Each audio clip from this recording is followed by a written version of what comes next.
Welcome back to ESBR Boxing's YouTube channel. Delighted as always to be joined by Danny. We have just seen Jesse Bam Rodriguez destroy Pedro Guevara in Philadelphia tonight. Danny, we were speaking a bit off camera before we started recording here.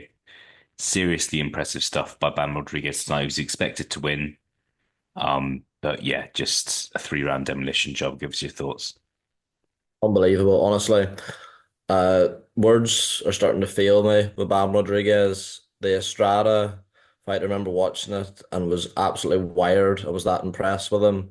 But I'm not saying this impresses me more because obviously Guevara, isn't comparable in terms of the accolades that, Estrada has.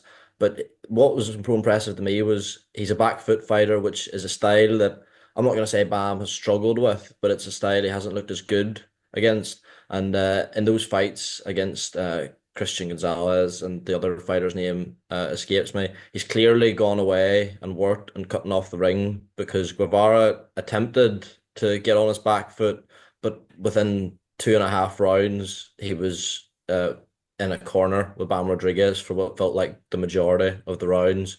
Just everything about him. I mean, offensively, like his footwork is on another level.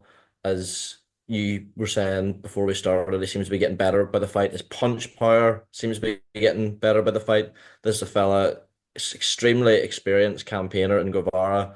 Never stopped, ran some of the biggest and best names at the lower weights really close, and he's just been absolutely destroyed there. Honestly, Bam Rodriguez is generational.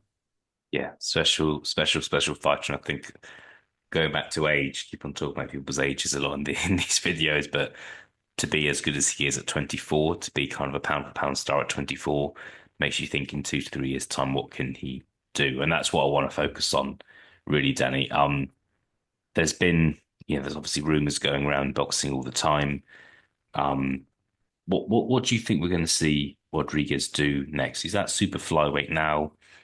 Obviously, there's Nakatani is at bantamweight, Inoue's at super bantamweight, but do you think he's going to stay at super flyweight for his next couple of fights?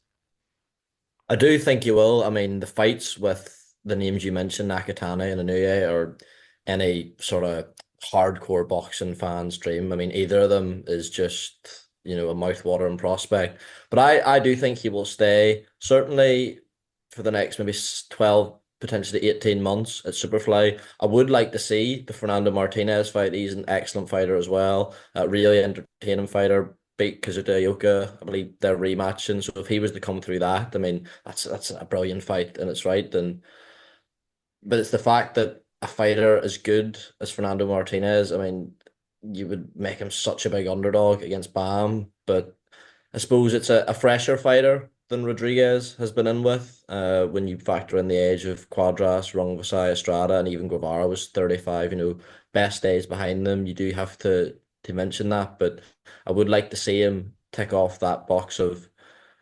I know Sonny Edwards was obviously not age, but the consensus number two in the division, you would say, in Fernando Martinez. But I think moves up to bantamweight and beyond are inevitable in the not too distant future. As you say, 24, just hard to get your head around when you think about what he could go on to achieve. Seriously. Yeah, yeah. Just a couple more from me, Danny, before we've got settled down for tonight's main event. Does the Chocolatito fight appeal to you? Chocolatito, 37 now, a legend of the sports. Do you want to see that fight? No, we know what happens there. I mean, Chocolatito has been like a flag bearer for the fly and super fly divisions, and he obviously he was written off as being past it before. I remember Cal Yafai, you'll probably remember, was a betting favorite going into them and got destroyed, but this is a different Chocolatito. And with, the greatest of respects to Cal Yafai and I mean Julio Cesar Martinez was a lot younger. Bam Rodriguez is another galaxy to them, and I think that would be a really bad night for Chocolatito. And he's a fighter who, with what he has achieved, doesn't deserve a generation of fans knowing him for what I think would happen in that Bam Rodriguez fight. So no, I don't want to see it. I mean, There's maybe an argument he's the last name for Bam to tick off, but I think no, just no.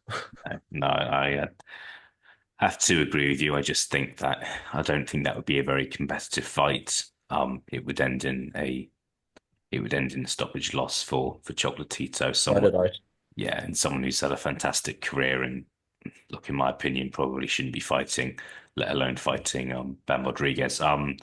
Final question for you, Danny. Rodriguez, already a two-weight world champion, 24 years old. How many how many weights can this guy be a world champion in? Because I know you don't know how kind of their body's going to develop. You don't know how long they're going to fight for. But if you consider like in, say, 18 months' time, he could be a three-weight world champion at the age of 25, 26. Can you see him fighting? Can you see him fighting at kind of featherweight, for example? Would you think that would be one step too far? What do you see happening? I don't think it would be one step too far, purely because people talk about like Naoya Inue's limit potentially being at featherweight.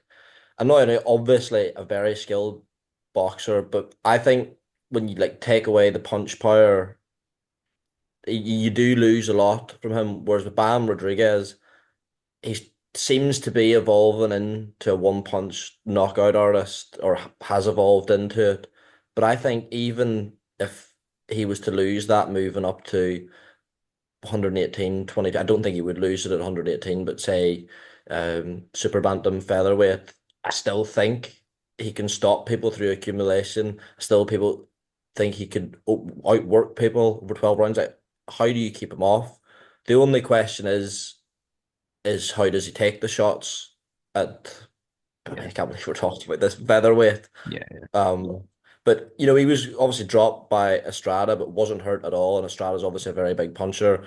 But we're talking about things obviously you can't really know. But I would honestly 5, 6 weight world champion. I would not discount.